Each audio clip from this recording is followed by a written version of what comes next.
जय श्री राम। आपका बहुत बहुत स्वागत है। मुख्य न्यायाधीश बी.आर. गवई पर सुप्रीम कोर्ट के अंदर एक वकील ने जूता फेंक दिया है। जूता बी.आर. गवई को लगा नहीं है, लेकिन उनकी तरफ जूता फेंका गया।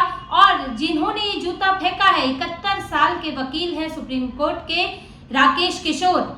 उन्हें जब सिक्योरिटी ने पकड़ा तो राकेश किशोर ने कहा कि सनातन का अपमान नहीं सहेगा हिंदुस्तान। ये शब्द थे राकेश किशोर के, जिन्होंने बी.आर. गवई पर जूता फेंका और कहा कि सनातन का अपमान नहीं सहेगा हिंदुस्तान। और जैसा कि बताया जा रहा है कि राकेश किशोर बी.आर. गवई की भगवान विष्णु को लेकर पिछली टिप्पणियों के कारण नाराज थे, क्योंकि चीफ जस्टिस ने पिछले दिनों एक मामले में ऐसी टिप्पणियां की थी जिससे हिंदू धर्म के लोग, जिससे कई हिंदू संगठन आपत्ति जता रहे थे, धार्मिक भावनाओं को आहत करने वाला बता रहे थे, जिसको लेकर आज ये घटना जिसके बाद हुई है।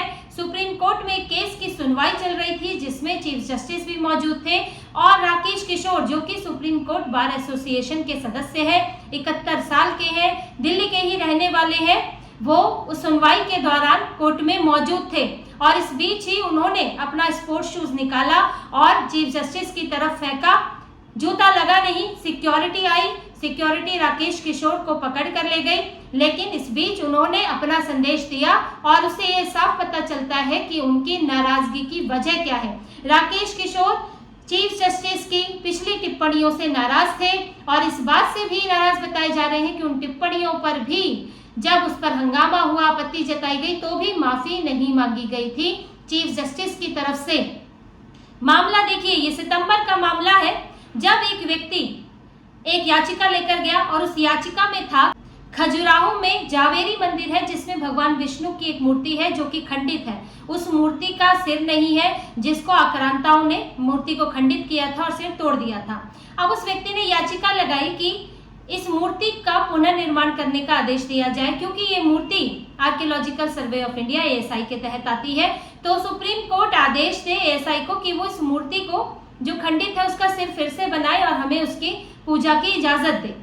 लेकिन सुप्रीम कोर्ट ने उस वक्त, जब सीजेआई गवई भी उस बेंच में थे, उन्होंने ऐसी टिप्पणी की जिसके बाद हंगामा हो गया था और उसको साफ तौर पर हिंदू भावनाओं को, धार्मिक भावनाओं को आहत करने वाला बताया गया।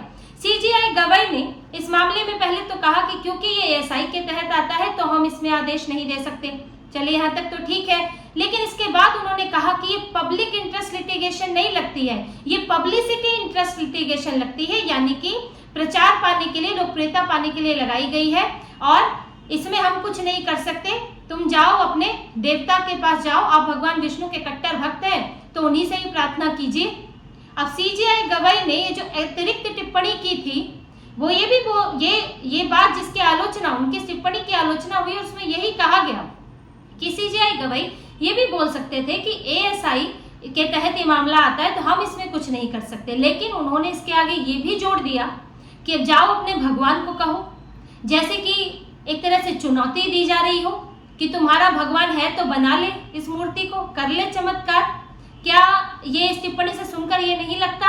ये तक कहा गया कि ये तक हुआ कि ऐसी टिप्पणियां सुन के ऐसे दृश्य नजर आने लगते हैं।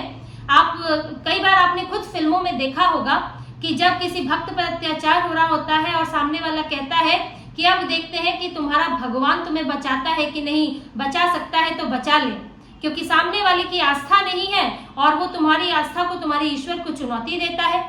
ऐसे ही दृश्य नजर आने लगते हैं जब कोई कहता है हिंदुओं को कि जाओ तुम्हारा भगवान से, तुम्हारा बन पड़ता है तो अपने भगवान से करा ले, तुम्हारे भगवान में शक्ति है तो करके दिखाए। तो इसी बात को लेकर बी.आर. गवई की इस टिप्पणी का पुरजोर विरोध हुआ। कुछ धार्मिक गुरुओं ने भी विरोध किया, सोशल मीडिया पर भी विरोध हुआ और जब इस पर 2-3 दिन हंगामा चला तब सीजेआई गवई ने माफी नहीं मांगी। उन्होंने कहा कि मुझे पता चला है कि मेरी इस टिप्पणी से काफी विवाद हुआ है और इसको अपमानजनक बताया जा रहा है, तो मेरा इरादा किसी धर्म का अपमान करने का नहीं था, मैं सबका सम्मान करता हूँ। लेकिन उन्होंने इस पर माफी नहीं मांगी और इस टिप्पणी को वापस नहीं लिया। उन्होंने कहा कि मेरा इरादा ऐसा नहीं था। तो इस पर भी विवाद हुआ कि उन्होंने इसको लेकर उन्हें माफी मांगनी चाहिए थी। ये मामला चल ही रहा था, काफी दिनों तक चला और उनकी टिप्पणी को पर यह भी बात उठी कि क्या किसी और धर्म के लिए ऐसी टिप्पणी कभी की जा सकती है? क्या कोई और भी कर सकता है? सिर्फ हिंदुओं पर, हिंदू धर्म पर ही इस तरह की टिप्पणियां क्यों की जाती है, अपमान क्यों किया जाता है? आप किसी की आस्था है या नहीं वो एक अलग बात है, लेकिन दूसरे की आस्था को ठोस क्यों पहुंचाना?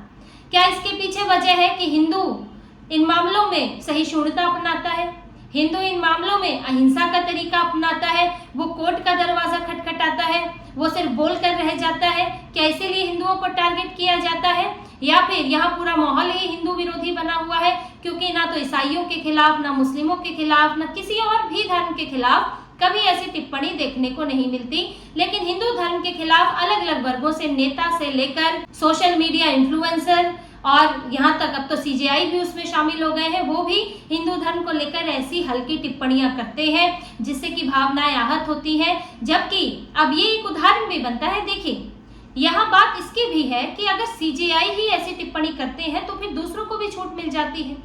आखिर आप किसी आम व्यक्ति को कैसे, अगर कोई इन्फ्लुएंसर है, कोई कॉमेडियन है, कोई नेता है, वो टिप्पणी करेगा और उसके खिलाफ केस दर्ज होगा, वहां तो साफ तौर पर कहा ये एक बल मिलेगा कि भाई सीजेआई भी ये टिप्पणी कर चुके हैं, सीजेआई के खिलाफ तो कोई कार्रवाई नहीं हुई।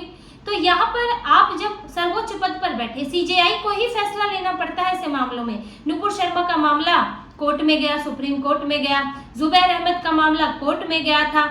ये सब मामले जिनमें धार्मिक भावनाएं आहत हुई थी कोर्ट में ही जाते, सुप्रीम कोर्ट तक पहुंचते हैं।